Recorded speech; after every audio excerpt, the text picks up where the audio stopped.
The biggest series the Mets have left to play at Citi Field is happening this week. Mets versus Phillies. Can they still turn this into a race in the NL East? We're going to go through it all on today's show.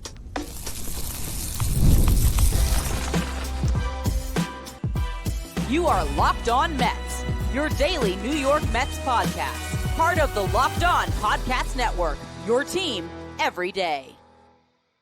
Hello to all you amazing Mets fans. You're watching Locked On Mets, part of the Locked On Podcast Network, your team every day.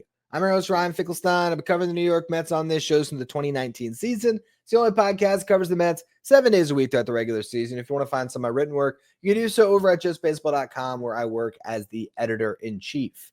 This episode is brought to you by 5 Hour Energy. Enter for a chance to win a dream golf trip for two to any golf tournament in the USA. Visit the number 5hewin.com for full rules and entry. No purchase necessary. Excludes the Masters tournament. Ends October 31st, 2025. So the Mets had a real opportunity on Sunday to sweep a series against the Atlanta Braves. And once again, the old adage we talk about on this show all the time came true. Good teams find a way to win. Bad teams find a way to lose. The Mets had their chance to win this game, and it would have been different than the first 2 games of the series, where the bats absolutely exploded and they just were able to cruise to blow out victories. They had to win this one close, and lately, winning close games is just not something the Mets have been able to do. They, for some reason, couldn't figure out Bryce Elder, and so that leads to need to win the game close, because Elder put up a quality start, 6 strong innings. All he gave up was a 2-run homer to Mark Vientos. He had 3 1-2-3 innings, so there was a bunch of frames where the Mets just got nothing going. They did have a few wasted opportunities. You had the 3rd inning where Cedric Mullins gets hit by a pitch to lead things off, steals second on the first pitch of Lindor's at bat. So you got the top of the lineup up, a runner on second base, nobody out. You got to get that run in, one way or the other. Lindor does not get the runner over. He strikes out. You then have Juan Soto draw a walk. Pete Alonso has an opportunity there. He grounds out, advances the runners, but that just puts Jeff McNeil up with 2 outs, and McNeil strikes out looking. 4th inning, the Mets had a 2-out rally with Ronnie Mauricio and Luis Torrens each getting hits, but Cedric Mullins popped out. So that was pretty much the first 6 innings against Bryce Elder. The Mets just could not do much, but David Peterson was out-dueling Elder through the first 5. He was sitting at 72 pitches going into the 6th inning. He'd allowed 3 hits, 2 walks, struck out 8, was in complete command of this game. You never really thought that he was going to falter whatsoever. And then the 6th inning happens. Gets a ground out, walks Marcell Ozuna, and then gets another ground out. I understand that Carlos Mendoza really counts on David Peterson to eat up innings. And you got the Phillies series coming that you have your eyes on. And the way that Peterson was pitching, I understand maybe not expecting to need to go into your bullpen in the 6th inning when he was sitting at 72 pitches. I get that. But you have to have somebody ready. And when you have David Peterson get ahead on Michael Harris II, as he did, and fail to put him away a couple of batters after he walked somebody, and he ends up giving up a base hit to Harris, and then he walks another batter in the inning to load the bases. That's where you have to pull the starting pitcher. He got you through 5 2/3, bases loaded, 2 outs. That's where you go to the bullpen to get that final out and preserve your 2-run lead. Because it was pretty clear that he had lost it a little bit. Instead, Carlos Mendoza lets him face one more batter. That batter, and Sean Murphy, burns the Mets, gets a base hit that drives in 2. Then Brooks Raley comes in and gets an out, gets a ground out, and gets out of the jam. Unfortunately, right now, it just seems like Carlos Mendoza is pushing all the wrong buttons. I don't think he's a bad manager. I don't think he should be fired. I know some fans are already on that bandwagon. I certainly am not. But it's fair to point out that Carlos Mendoza has not been helping the Mets get out of this to win more games. And yes, they won a series, but ultimately, when you talk about this road trip, you went to DC and you lost. What did the Phillies do this weekend? They beat the Nationals after losing the first game. That's what good teams do. They beat the bad teams. And yes, the Mets did beat a bad team technically this weekend of the Braves, but they had to sweep the Braves to make up for what they didn't do in DC. Because had the Mets won that series against the Nationals, or even better, had they swept it, amazing road trip. Even if they won both series, I'd be feeling great. Unfortunately, they did not win that first series, and they had a chance to sweep, and they had a huge pitching match advantage too. You had a guy in Elder has an ERA over 6 against David Peterson, who's been your ace all year, and you couldn't get the job done. And there's a lot of things you could point to. I guess the offense overall was bad. Pete Alonso had some opportunities, though, to really come through and give the Mets a victory, and he's just going through another one of these stretches where he's not doing too well, and he's slumping a little bit. Had a bases loaded opportunity after the lead got coughed up. The next half inning, you had Mullins draw a 2-out walk, stole a base, but then Lindor walked and Juan Soto walked. So you had bases loaded, all those guys walk. Dylan Lee walked Juan Soto in front of Pete Alonso. Pete Alonso homered off Dylan Lee the night before. First pitch changeup on the outer half, and he rolls it over. After 3 walks have been issued, not all by Dylan Lee, but still not the pitch you should be going for. My guess is he was looking for a first pitch fastball, got a changeup, and just rolled it over. And then that was it. So that was a big at bat. You had Rayleigh and Brazaban combined for a scoreless 7th. 8th inning, the Mets get the leadoff man on, and Jeff McNeil, who's hit by a pitch. He then trades places with Mark Vientos as Vientos grounds out but beats out the double play. They pinch run, put Tyrone Taylor out there for Vientos to add a little more speed to the bases. It looks like Brett Beatty nearly hits a home run or is going to split the gaps and get a double that potentially scores Taylor from first. Unfortunately, Michael Harris just made a great catch on the warning track. And then you had Ronnie Mauricio ground out to end the threat. So the Mets couldn't come through in that 8th. Gregory Soto, who I guess was due for a bad outing, goes out there in the bottom half, gives up a leadoff single, gets a couple of outs, but then he walks a batter, hits another. The bases loaded, Jurickson Profar comes up and he hits a pitch about a foot above the zone and just gets enough air under it. And I guess not too much air under it, but just enough to dump it in front of Cedric Mullins in center field for an RBI single that scores 2. Now, another, I think, managerial mishap. The Mets are refusing to play Tyrone Taylor in center field when they got Cedric Mullins on the field. They want Mullins in center and Tyrone Taylor in left. The problem is there was a handful of times in this series, at least maybe a handful is over-exaggerating, but I would say 3 balls that dropped in front of Cedric Mullins that I think Tyrone Taylor catches. And granted, not every center fielder would catch the fly ball that Mullins could not catch, the fading line drive, if you can call it one, off the batter Profar. But Tyrone Taylor is the elite, and I think he gets a much better jump on that ball, and he might be able to catch it. And if he does, the tie ball game, the Mets rally in the 9th, maybe they win. It's not why they lost this game, but it's just one of these things where I feel like the Mets are consistently just, I don't know if they're playing it safe all the time everywhere. And I don't even know if that is playing it safe, but maybe it's just not trying to hurt the ego of Cedric Mullins. They say he's not very comfortable in left because he hasn't played it. He's put nothing but center. Take him out to left field before this series against the Phillies at Citi Field. Spend an hour hitting him some fly balls. Have him shag batting practice in left. He'll be fine. Put your best defensive center fielder in center. It's just an annoying thing that the Mets are doing lately that is bothering me a bit. But bottom line, the Mets just come up short. 9th inning, you had a 1-out rally after Brandon Nimmo, who finally got in at bat, which is good to see him get on the field. Then hit the ball pretty hard to left, but he flew out. After that, you had Mullins get a base hit. He got on base, 3 times this game? So I'm not saying that he shouldn't play. I'm just saying if you got Tyrone Taylor available and he's going to be in the lineup at all, or he comes in to run, stick him in center. Regardless, Francisco Lindor got a base hit after Mullins. Juan Soto, really good to see him come through in a spot there with a runner in scoring position, close game. He delivered, gets a base hit that drives in Mullins. So Pete Alonso has another opportunity with a couple of guys on, and the tying and winning run on base for him, and he popped out. And then Jeff McNeil did as well, and that was the ball game for the Mets, coming up 1 run short. Again, it's just one of those things where right now the New York Mets are not doing the little things. Carlos Mendoza is pushing all the wrong buttons at times, and the Mets are losing within the margins. But while it feels like the NL East race is over, I want to tell you that it's not. And the Mets still have an opportunity with a good series to send a message and turn this into a race to follow down the stretch. We're going to start talking Mets versus Phillies here in just a minute.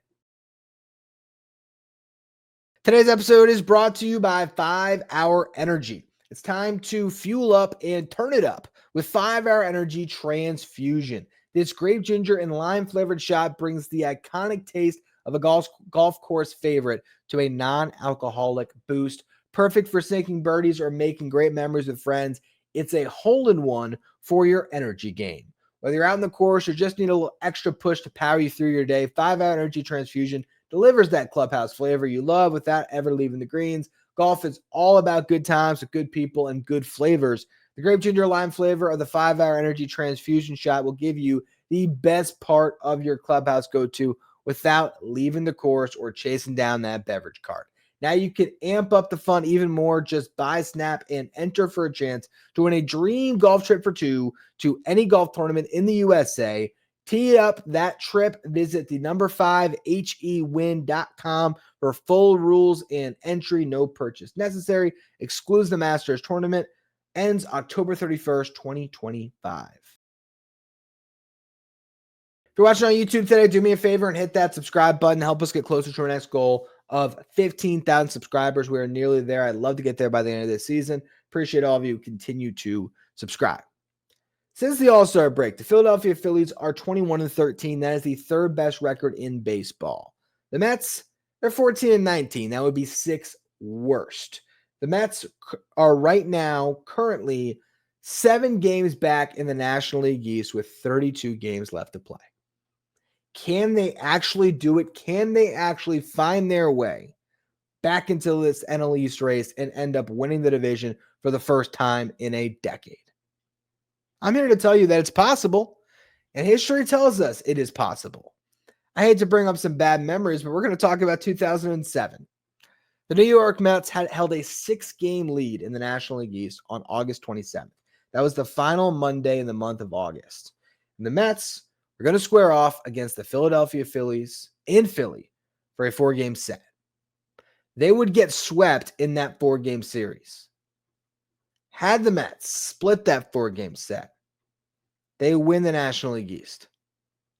But they got swept. 2 of those wins were walk-off victories for the Phillies.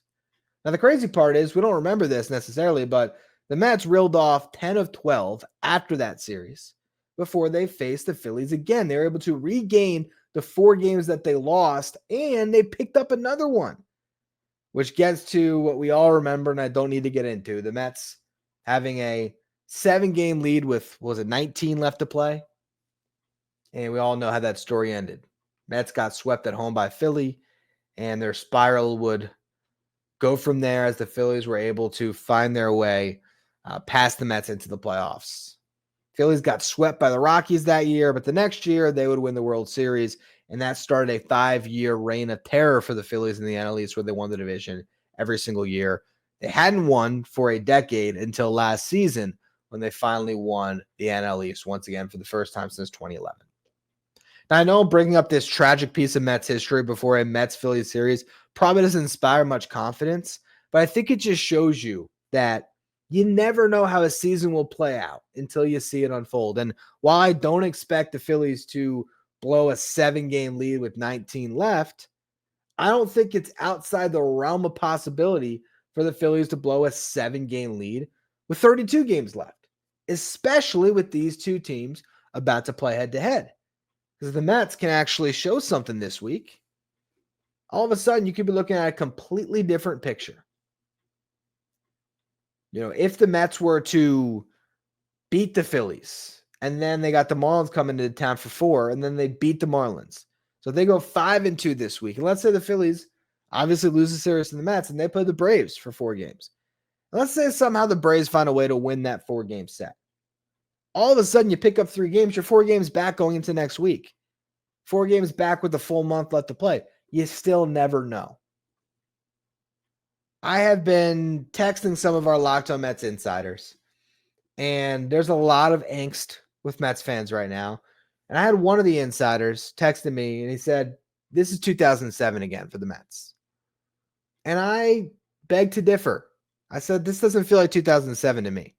2007 the Mets were the front runners all the way through. They haven't been the front runners in this division for a little bit now. And to me, this is more similar to 2021. Because 2021, the Mets were in first place at the deadline. And then they made a couple trades after the deadline. I mean, they made one big trade. They picked up Rich Hill, and they made the big trade, PCA going to the Cubs for Javi Baez and Trevor Williams. They made that trade, and then everything fell apart. DeGrom, it was announced right after the deadline. His injury was a lot worse than we originally thought. And the Mets had a brutal August where they went 9-19. Couldn't recover from that, went 12-18 combined between September and a couple games in October, and they finished in a distant third place in the NL East. To me, this season is more mirroring that. A team that gets off to a good start, is in first place at the deadline, but you're starting to see some of the warts at that time, and you're just thinking, oh, can one trade maybe change everything? Or in this case, can multiple trades solidify this roster and set the Mets on a better course? And then right after the deadline, they just fall flat in their face. That's what we've watched unfold. But there's a big difference between this team and the 2021 Mets, and it's talent. This team has way more talent than that one did. 2021, in the month of August, they were outscored by 25 runs. They didn't even score 100 runs in a month where they played 28 games. So, I mean, quick math is way less than 4 runs per game. This month, currently, they've actually scored more runs than they've given up. The offense has not been the issue. It's been the pitching. And we've seen some flashes of the rotation as of late, with more help potentially on the way.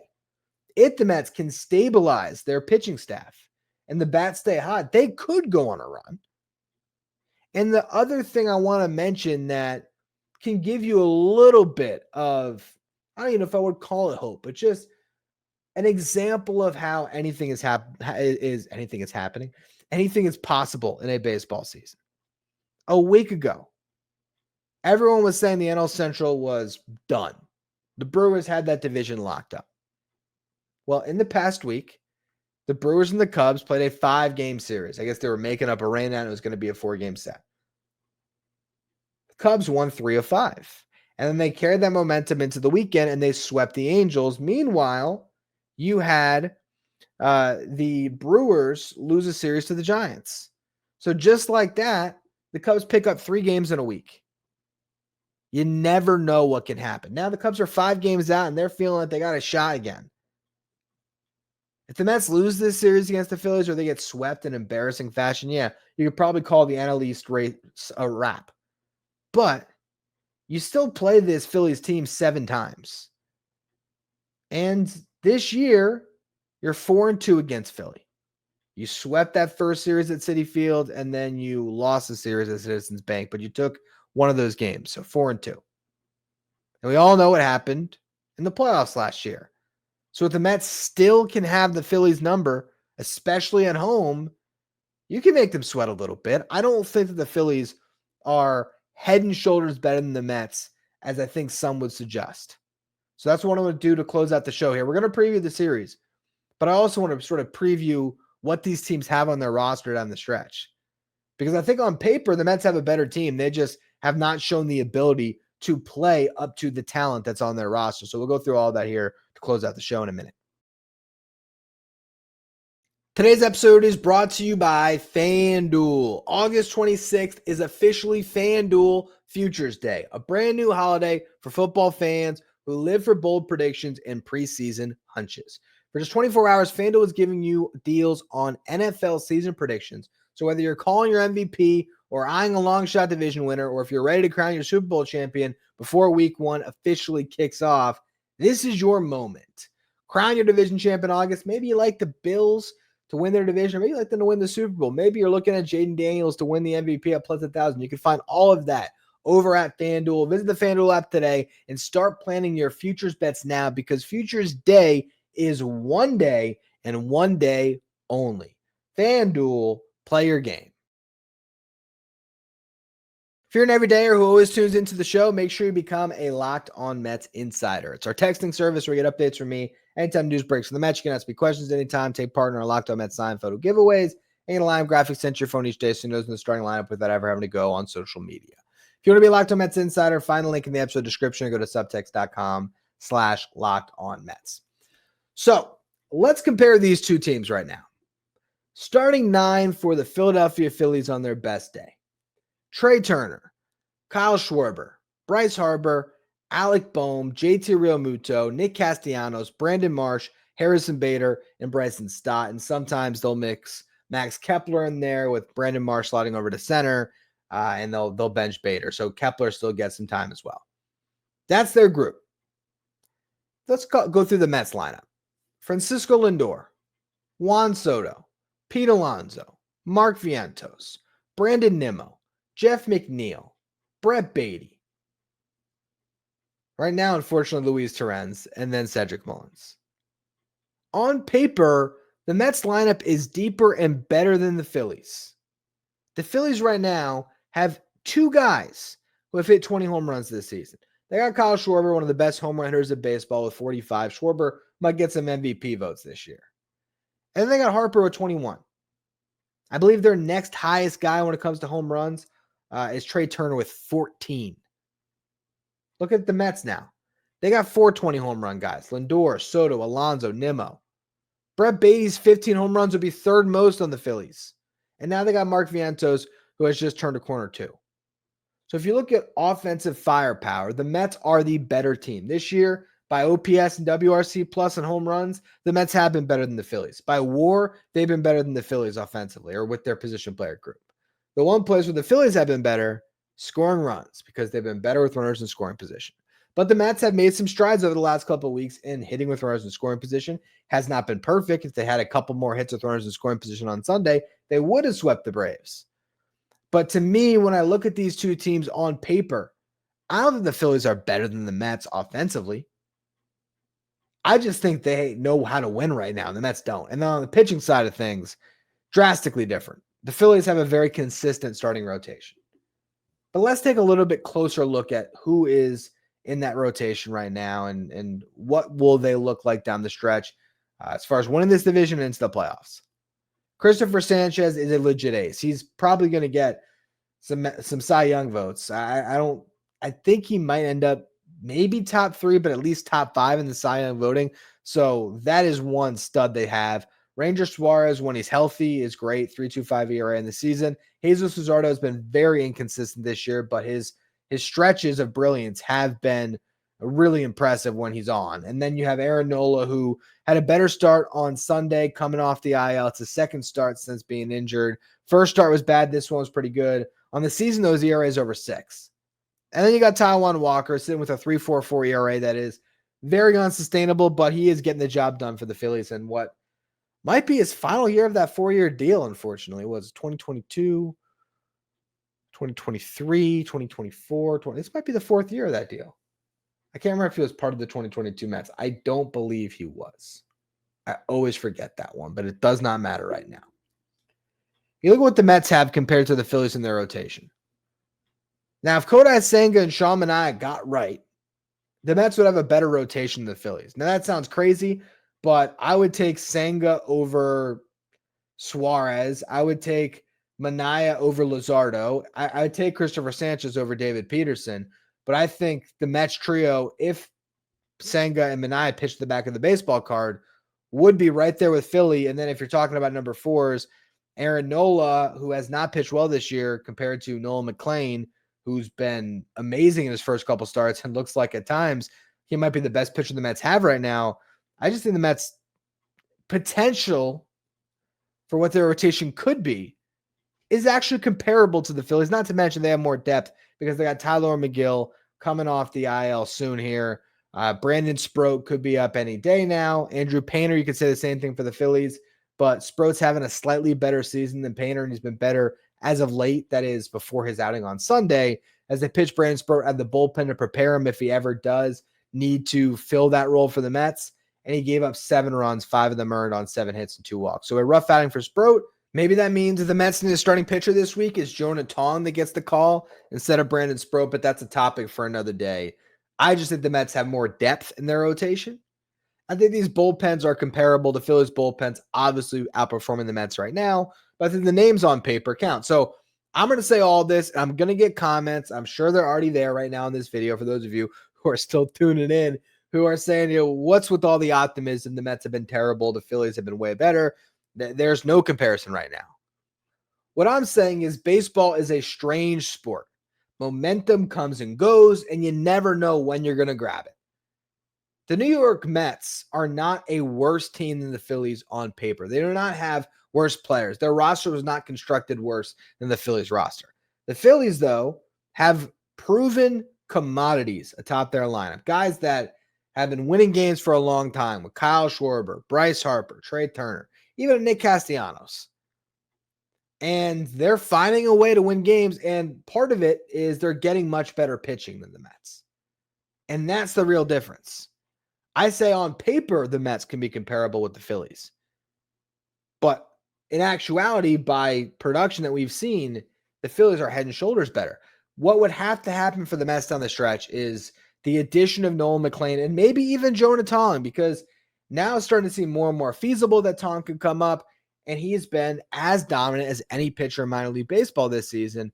Maybe that infusion of youth with the veterans getting more into their season and further removed from the IL, you could see a different Mets team down the stretch, but it starts with this series.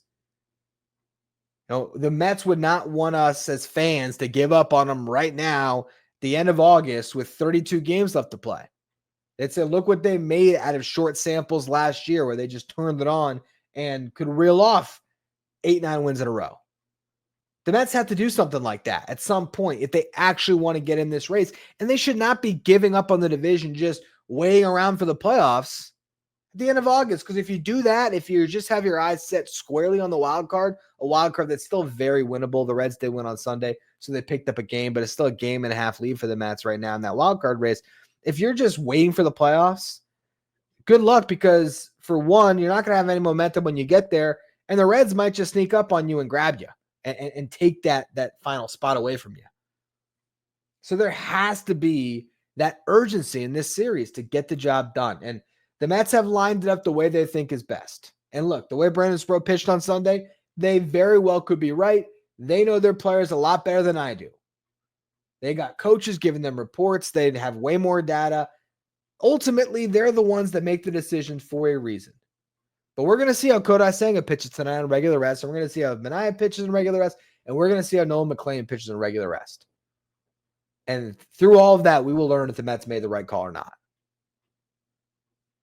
But if they made the right call, and if those guys step up in this series, you could turn your season around and get back in this race in one fell swoop and send a message to the Phillies. Hey, we've had a rough stretch, but we're coming.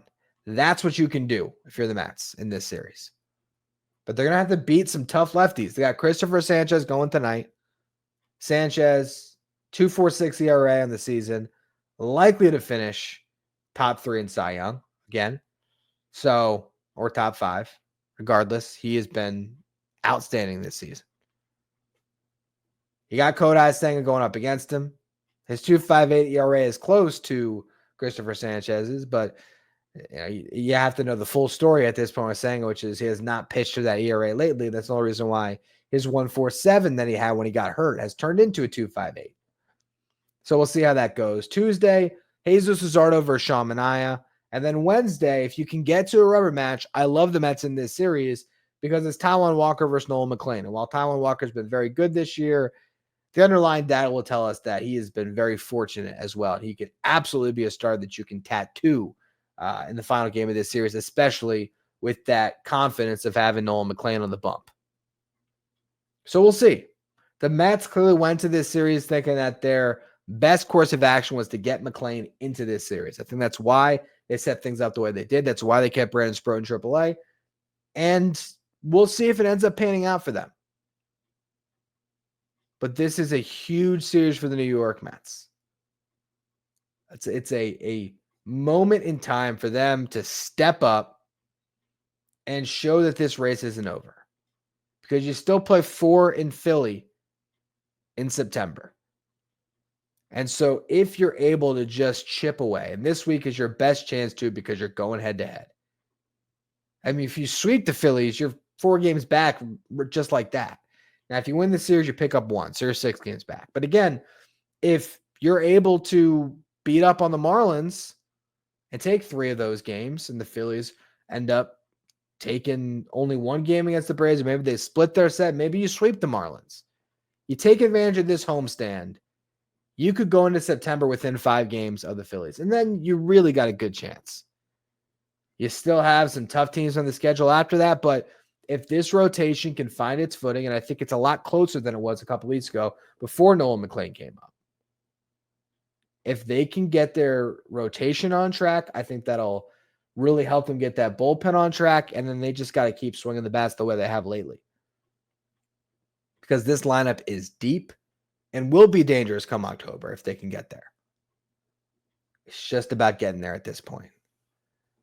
So we'll see. We'll see how the Mets fare against the Phillies. I'm going to have another show that's going to go up today. I'm not sure if I'm going to post it to this channel or not. I guess I might still post it to the podcast feed, just for those of you who are curious to listen to myself and the host of Locked On Phillies go back and forth. So if I get those files, I will get them up. I think it's going to be later in the afternoon. We're recording at 12. So it'll definitely be a later post, but if you listen to this on your drive to work, I might have some content there for you for your drive home.